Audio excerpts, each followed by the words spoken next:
Hi నమస్తే, నేను మీ రాజగోపాల్ రెడ్డి కార్వేటి. వైద్య విద్యా ప్రవేశాలలో నీట్ యూజీ 2025 క్వాలిఫైడ్ విద్యార్థులు ఎంబీబీఎస్ ప్రవేశాలలో ఇప్పుడు డాక్టర్ ఎన్టీఆర్ హెల్త్ యూనివర్సిటీ మొదటి రౌండ్కు సంబంధించి సీట్ అలాట్మెంట్ కళాశాల ఏదైతే ఇచ్చిందో ఆ కళాశాలలో జాయిన్ అయ్యేందుకు విద్యార్థులందరూ కూడా ఈరోజు ఎక్కువ మంది కళాశాలలకు వెళ్ళి ఉంటారు. ఎందుకంటే నిన్న వినాయక చవితి పండుగ రావటం, ఆ ముందు రోజు మంగళవారం రావటం వల్ల చాలామంది ఎస్కేప్ అయిపోయారు. మంగళవారం బాగలేదని, వినాయక చవితి రోజు పోకూడదని, ఇక గురువారం ఈరోజు దాదాపు కూడా చాలామంది కళాశాలకు వెళ్ళి జాయిన్ అవుతున్నారు. ప్రతి ఒక్కరికి కూడా వీడియో ద్వారా చెప్పేది ఏమిటంటే, కళాశాలకు వెళ్ళేటప్పుడు అలాట్మెంట్ లెటర్ ప్రింట్ తీసుకుని మీ అలాట్మెంట్ లెటర్తో పాటు మీ ఒరిజినల్ సర్టిఫికేట్సు మరియు 2 సెట్ల జిరాక్స్ కాపీసు, పాస్పోర్ట్ సైజు ఫోటోలు, ఏదైతే మీరు నీట్ యూజీ ఎంట్రన్స్ ఎగ్జామ్కి అప్లై చేశారో ఆ ఫోటోనే 10 నుండి 15 కాపీలు చేతి పట్టుకుని మీరు గవర్నమెంట్ కళాశాలకు వెళ్తున్నారా, ప్రైవేట్ కళాశాలకు వెళ్తున్నారా, దానికి సంబంధించి ఫీజు క్యాష్ రూపంలో కానీ లేకపోతే బ్యాంకులో మీ అమౌంట్ ఉంటే బ్యాంకులో కానీ డబ్బు పెట్టుకుని మీరు కళాశాలకు వెళ్ళండి. అక్కడ ఆ అఫిడవిట్లు చేసి సెక్యూరిటీ బాండు మరియు యాంటీ ర్యాగింగ్ బాండు 2 కావాల్సి వస్తాయి. యాంటీ ర్యాగింగ్ బాండు ఆన్లైన్లోనే మీరు ఫిలప్ చేసి ప్రింట్ తీసి కళాశాలలో ఇవ్వచ్చు. ఆ కళాశాల కోడ్ అవసరం అవుతుంది, కళాశాల ప్రిన్సిపాల్ నేమ్ అవసరం అవుతుంది. తర్వాత ఆ కళాశాల నేమ్, ఈ 3 కళాశాల పేరు, కళాశాల ప్రిన్సిపాల్ పేరు, కళాశాల కోడు, ఇవి యాంటీ ర్యాగింగ్కి అవసరం అవుతాయి. ఆన్లైన్లో మీరు అవి కానీ తెలుసుకుంటే ఆన్లైన్లో డైరెక్ట్గా ఎంటర్ చేసి, అది కాలేజీలో కూర్చొని కూడా అక్కడే ఎంటర్ చేసి ప్రింట్ తీసి అక్కడే ఇచ్చేయచ్చు. ఇక అఫిడవిట్ వచ్చేసి దగ్గరలో ఉన్న కోర్టులో అఫిడవిట్ సెక్యూరిటీ బాండ్ అనేది, మీరు ఒకవేళ ఎంబీబీఎస్ సీటు మధ్యలో గాన రిజైన్ చేస్తే నష్టపరిహారం కాంపన్సేషన్ కట్టాల్సి ఉంటుంది. అందుకోసం సెక్యూరిటీ బాండ్ తీసుకుంటారు. ఒకవేళ మీరు ఏదైనా తప్పు చేసినా మీ నుండి కాంపన్సేషన్ తీసుకుంటారు, నష్టపరిహారం. కాబట్టి ఈ సెక్యూరిటీ బాండ్ కూడా ప్రతి మెడికల్ కళాశాలలో ఇవ్వాల్సి ఉంటుంది. కాబట్టి మీరు జాయిన్ అయ్యే కళాశాలలోనే దానికి సంబంధించిన ఫార్మెట్ అవన్నీ ఇస్తారు. లేకపోతే దగ్గరలో ఉన్న కోర్టు దగ్గరికి వెళ్తే ఆ ఫార్మెట్ ఆల్రెడీ ఉంటుంది, వాళ్ళు చేసిస్తారు. దీంతో పాటు సరైన అమౌంట్ మీరు దగ్గర పెట్టుకొని వెళ్ళండి అని ఈ వీడియో ద్వారా తెలియజేస్తున్నాను. మరొక విషయం ఏంటంటే, ఎంఆర్సీ రిజర్వేషన్ గురించి మాకు అర్థం కాలేదండి, ఒకసారి ఎక్స్ప్లెయిన్ చేయండి అని అన్నారు. ఒక్కసారి ఈ వీడియో చూసారంటే దాని ఎంఆర్సీ రిజర్వేషన్ ఎలా వర్తింపజేశారో మీకు ఒక క్లారిటీ అనేది వస్తుంది. Please watch the video. Meritorious reservation గురించి డౌట్లు అడిగిన విద్యార్థులకు క్లారిఫై చేసేందుకే ఈ వీడియో. మనం మెరిటోరియస్ రిజర్వేషన్ ఎలా అలాట్ చేశారో తెలియజేస్తున్నాము. 2025-26 విద్యా సంవత్సరానికి మొదటి రౌండ్లో సీట్ అలాట్మెంట్ పొందిన విద్యార్థులు, ఓపెన్ కేటగిరీలు ఎవరికైతే రిజర్వేషన్ ఉన్న విద్యార్థులు సీటు పొందారో ఆ రిజర్వేషన్ ఉన్న విద్యార్థులకు మళ్ళీ బెటర్ కళాశాలలో వాళ్ళకి స్లైడింగ్ ద్వారా మెరిటోరియస్ రిజర్వేషన్ కింద సీట్ అలాట్మెంట్ చేయటం జరుగుతుంది. ఓపెన్ కేటగిరీలు అన్ని కులాలకు కూడా మెరిట్ ప్రకారమే సీట్ అలాట్మెంట్ అనేది చేస్తారు. అది కూడా 50% సీట్లు ఓపెన్ కేటగిరీలు మెరిట్ ఉన్న విద్యార్థులకు రిజర్వేషన్ లేకుండా సీట్ అలాట్మెంట్ మెరిట్ ప్రకారమే చేస్తారని ప్రతి ఒక్కరికి తెలిసిన విషయమే. అక్కడ మెరిట్ ఉన్న విద్యార్థులు అన్ని కులాల నుండి అక్కడ సీట్లు పొందుతారు.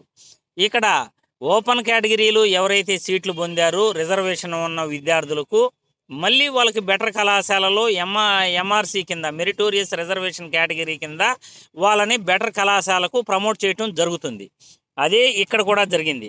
ఉదాహరణకు 567 మార్కులు వచ్చిన బీసీడీ కేటగిరీ ఎస్వియు రీజన్ విద్యార్థి బయనబోయిన వెంకట ప్రదీప్, ఈ విద్యార్థికి వచ్చేసి ఎస్వియు రీజన్ విద్యార్థి బీసీడీ కేటగిరీలో అతనికి కర్నూలు మెడికల్ కళాశాలలో ఓపెన్ కేటగిరీలో సీట్ అలాట్ చేశారు.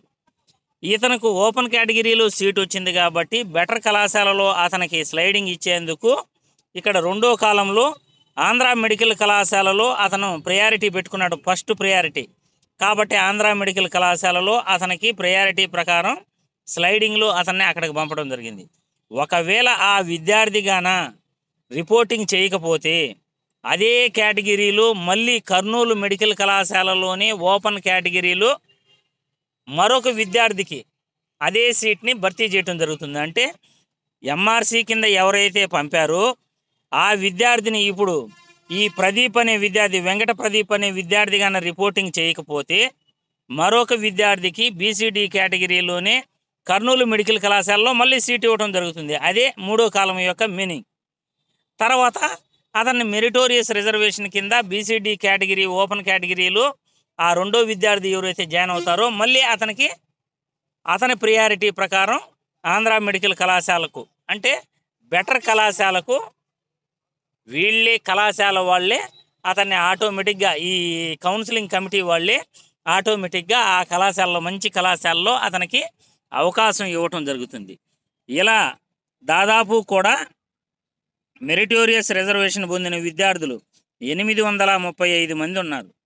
835 మందిలో 825 మంది వచ్చేసి ఓపెన్ కేటగిరీలో సీట్లు పొందిన విద్యార్థులు. 482 ఓపెన్ కేటగిరీ ఎక్కడైతే నిలిచిందో 482 మార్కులకి అక్కడ వరకు 825 మంది ఉన్నారన్నమాట. మిగతా 10 మంది వచ్చేసి క్యాప్ కేటగిరీ విద్యార్థులు, మిగతా 10 మంది క్యాప్ కేటగిరీ విద్యార్థులు మరియు ఫిజికల్లీ హ్యాండిక్యాప్డ్ విద్యార్థులు. ఇక్కడ చూడొచ్చు క్యాప్ కేటగిరీ, ఫిజికల్లీ హ్యాండిక్యాప్డ్ విద్యార్థులు.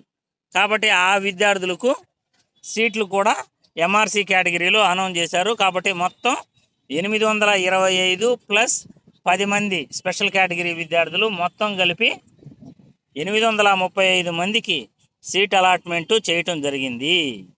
ఇది ఎంఆర్సి రిజర్వేషన్ అంటే. మరొకసారి క్లుప్తంగా, ఓపెన్ కేటగిరీలో మెరిట్ ప్రకారం విద్యార్థులకు సీట్ అలాట్మెంట్ 50% చేస్తారు. ఓపెన్ కేటగిరీలు రిజర్వేషన్ ఉన్న అన్ని కేటగిరీ విద్యార్థులకు కూడా మెరిట్ ప్రకారం సీట్ అలాట్మెంట్ చేసిన తర్వాత వాళ్ళు మొదటి ఇక్కడ చూపించిన ఈ కాలం అన్నమాట, ఇక్కడ కేఎంసీకే అని ఉంది కదా, ఇది allotted seat in open category. వీళ్ళకి ఓపెన్ కేటగిరీలో సీట్ అలాట్ అయింది. ఈ బీసీడీ కేటగిరీకి, బీసీఏ కేటగిరీలకి వీళ్ళకంతా ఈడ కర్నూలు మెడికల్ కళాశాలలో, గుంటూరు మెడికల్ కళాశాలలో, ఆంధ్ర ఈ రిమ్స్ మెడికల్, ఇది రంగరాయ మెడికల్ కళాశాలలో ఈ మొదటి పేజీలో సీట్ అలాట్మెంట్ అయిన విద్యార్థులు ఉన్నారు. వీళ్ళని వచ్చేసి మెరిటోరియస్ రిజర్వేషన్, వీళ్ళకి ఆల్రెడీ రిజర్వేషన్ ఉంది కాబట్టి ఎంసీసీ వాళ్ళు, అంటే కౌన్సిలింగ్ కమిటీ వాళ్ళు, ఇక్కడ డాక్టర్ ఎన్టీఆర్ హెల్త్ యూనివర్సిటీ వాళ్ళు బెటర్ కళాశాలకి వాళ్ళని స్లైడింగ్ ప్రకారం, రిజర్వేషన్ ప్రకారం పంపడం జరిగింది. అది ఆంధ్ర మెడికల్ కళాశాలకు ప్రయారిటీ ప్రకారం, వాళ్ళు పెట్టుకున్న ప్రయారిటీ ప్రకారం బెటర్ కళాశాలకు ప్రమోషన్ ఇచ్చారు. ఒకవేళ ఆ విద్యార్థులు రిపోర్టింగ్ చేయకపోతే మళ్ళీ అదే కేటగిరీలో ఓపెన్ కేటగిరీలోనే సీట్ అలాట్ చేస్తారు. ఇప్పుడు మనం ప్రదీప్ అనే విద్యార్థి, బీసీడీ కేటగిరీ విద్యార్థి ఆంధ్ర మెడికల్ కళాశాలలో ఎంఆర్సి ప్రకారం సీట్ వచ్చిందో ఆ విద్యార్థి ఆంధ్ర మెడికల్ కళాశాలలో జాయిన్ కాకపోతే మళ్ళీ కర్నూలు మెడికల్ కళాశాలలో అదే కేటగిరీకి సంబంధించి, బీసీడీ కేటగిరీకి సంబంధించి సీట్ అలాట్మెంట్ చేస్తారు. ఫైనల్గా ఈ యొక్క ఆంధ్ర మెడికల్ కళాశాలకు అతన్ని పంపించడం జరుగుతుంది. అది మూడో కాలం, నాలుగో కాలం యొక్క ఉద్దేశం. మూడో కాలము అదే క్లియర్గా, vacated open seat allotted to respective category, not reported seats if any will be filled with respective category only as per rules. BCD category విద్యార్థి రిపోర్టింగ్ చేయకపోతే మళ్ళీ బీసీడీ కేటగిరీకే ఓపెన్ కేటగిరీలో అదే కళాశాలలో సీట్ అలాట్ చేసి మళ్ళీ రెస్పెక్టివ్ స్లైడింగ్ కళాశాలకు వాళ్ళని పంపడం జరుగుతుంది. ఇది ఎంఆర్సి రిజర్వేషన్ అంటే. చూశారు కదా, ఎంఆర్సి రిజర్వేషన్ ఎలా వర్తింపజేశారో ఎక్స్ప్లెయిన్ చేశాను. ఓపెన్ కేటగిరీలో 50% సీట్లు ముందుగా భర్తీ చేస్తారు. మిగతా రిమైనింగ్ ఓపెన్ కేటగిరీ సీట్లు ఎక్కడైతే ఆగుతాయో దాని తర్వాత రిజర్వేషన్ అమలు చేస్తారు. కానీ ఒక్క ఈడబ్ల్యూఎస్కి మాత్రం ప్రభుత్వాలు సపరేట్ కొన్ని సీట్లు ఇచ్చి అక్కడ భర్తీ చేస్తున్నారు. దానివల్ల ఒరిగేదిలా ఏమీ లేదు. ఈడబ్ల్యూఎస్ విద్యార్థులకు ఒరిగేది ఏమీ లేదు దానివల్ల. కాకపోతే కొన్ని సీట్లు ఈడబ్ల్యూఎస్ విద్యార్థులకు ఉంటాయి. అది కూడా మెరిట్ ఉన్న విద్యార్థులకు ఈడబ్ల్యూఎస్ ఇవ్వటం వల్ల అందులో అర్థం కూడా లేదు.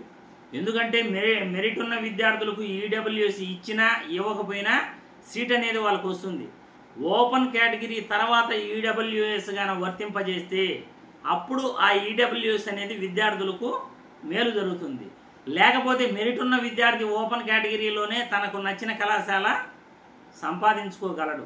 ఇది ప్రభుత్వాలు అర్థం చేసుకోవాలి. ఇక ఈ మెరిటోరియస్ రిజర్వేషన్ కూడా ఓపెన్ కేటగిరీలో ఎవరైతే రిజర్వేషన్ విద్యార్థులు సీట్లు పొందారో, ఏ కళాశాలలో సీటు పొందారో అక్కడ మెరిటోరియస్ కాలం ఇచ్చాను, చూపించాను, చెప్పాను కూడా. ఆ మెరిటోరియస్ కాలంలో ఫస్ట్ ఓపెన్ కేటగిరీలో అతను రిజర్వేషన్ లేకుండా ఒక కళాశాలలో సీట్ అలాట్ చేస్తారు. ఆ కళాశాలల నుండి ఎంఆర్సి రిజర్వేషన్ కింద రిజర్వేషన్ విద్యార్థులకు బెటర్ కళాశాలకు స్లైడింగ్ పంపుతారు. ఆ స్లైడింగ్ పంపిన కళాశాలే రెండో కాలం మెరిటోరియస్ రిజర్వేషన్ కింద అక్కడ ఇవ్వటం జరిగింది. ఆ మూడో కాలంలో ఎవరైతే ఈ మెరిటోరియస్ రిజర్వేషన్ పొందిన విద్యార్థులు రిపోర్టింగ్ చేయకపోతే ఆ సీటును మళ్ళీ మొదట్లో ఏ కళాశాల అయితే ఓపెన్ కేటగిరీలో అలాట్ చేశారో ఆ కళాశాలలోనే మళ్ళీ భర్తీ చేస్తారు. ఆ కళాశాలలో భర్తీ చేసి అతను ఏ కళాశాలకైతే స్లైడింగ్లో పంపారో ఆ కళాశాలకు మళ్ళీ అతన్ని ఎంఆర్సి కింద రిజర్వేషన్ కింద స్లైడింగ్కి పంపడం జరుగుతుంది. అది మెరిటోరియస్ రిజర్వేషన్ అంటే. ఒక నెల్లూరు మెడికల్ కళాశాలలో సీటు వచ్చిన విద్యార్థికి ఎస్యు రీజన్లో నెల్లూరు కళాశాలలో ఓపెన్ కేటగిరీలో సీటు వస్తే అతనుకు అంతకు ముందు ప్రయారిటీ ఎస్వి మెడికల్ కళాశాల గాన అతను అర్హుడైతే ఆ ఎస్వి మెడికల్ కళాశాలకు అతన్ని పంపడం జరుగుతుంది. ఆ ఎస్వి మెడికల్ కళాశాలలో అతను రిపోర్టింగ్ చేయకపోతే మళ్ళీ నెల్లూరు మెడికల్ కళాశాలలో ఉన్న విద్యార్థి ఆ మార్కుల్లో ఎవరైతే ఉన్నారో ఆ విద్యార్థికి ఆ నెల్లూరు మెడికల్ కళాశాలలోనే సీటు కేటాయించి మళ్ళీ దాన్ని మెరిటోరియస్ రిజర్వేషన్ కింద ఎస్వి మెడికల్ కళాశాలకు పంపుతారు. ఇది మెరిటోరియస్ రిజర్వేషన్ అంటే. ఓపెన్ కేటగిరీలో సీట్ అలాట్మెంట్ అయిన విద్యార్థులకు బెటర్ కళాశాలకు వాళ్ళకున్న రిజర్వేషన్ అర్హతను బట్టి పంపడమే ఈ మెరిటోరియస్ రిజర్వేషన్ స్టేటస్. కాబట్టి ప్రతి ఒక్కరికి అర్థమైంది అనుకుంటా. 29వ తేదీ అంటే రేపటి లోపల, రేపు సాయంత్రం 3 గంటల లోపల ప్రతి ఒక్కరూ కళాశాలలో జాయిన్ అయ్యేందుకు ప్రయత్నించండి. 3 గంటలకు టైం అంటే మీరు ఉదయమే అక్కడికి వెళ్ళుండాలి. రిపోర్టింగ్ చేయని విద్యార్థులకు ఖచ్చితంగా మళ్ళీ 2 రౌండ్లు సీట్ అలాట్ చేయరు. ఇది గుర్తుపెట్టుకోవాలి. రిపోర్టింగ్ చేసి మీరు కళాశాలలో ఇన్ఫార్మ్ చేసి తర్వాత కావాలంటే ఫ్రీ ఎగ్జిట్ టైంలో ఎగ్జిట్ అవ్వచ్చు. ఇంకా బెటర్ వేరే కళాశాలలో ఆల్ ఇండియా కోటాలో సీట్ వస్తే అలా కూడా వెళ్ళొచ్చు. రిపోర్టింగ్ చేయాలి, కళాశాలలో చెప్పాలి నేను స్లైడింగ్కి వెళ్తున్నాను అని. కాబట్టి ఇది ముందుగా మీరు తెలుసుకోండి. రిపోర్టింగ్ చేయకపోతే మాత్రం మళ్ళీ 2వ రౌండ్కి స్టేట్లో మీకు అవకాశం ఉండదు. కాబట్టి ప్రతి ఒక్కరూ రేపటి లోపల జాయిన్ కండి. మేనేజ్మెంట్ కోటా కూడా రేపటి వరకు వెబ్ ఆప్షన్స్ టైం ఇచ్చారు. మేనేజ్మెంట్ కోటాలో కూడా వెబ్ ఆప్షన్స్ రేపు 29వ తేదీ మధ్యాహ్నం లోపల పెట్టుకోవాలి. మేనేజ్మెంట్ కోటాలో సీట్ అలాట్మెంట్ కూడా రేపు సాయంత్రం పైన ఎల్లుండి కానీ సీట్ అలాట్మెంట్ చేయొచ్చు. వాళ్ళకు కూడా సెప్టెంబర్ 5వ తేదీ క్లాసులు ప్రారంభమైపోతాయి. మేనేజ్మెంట్ కోటాలో సీట్ అలాట్మెంట్ అయిన విద్యార్థులకు మనం వీడియో రూపంలో ఒక వీడియో పెట్టి వాళ్ళకి ఖచ్చితంగా తెలియజేసే ప్రయత్నం చేస్తాను. జై హింద్.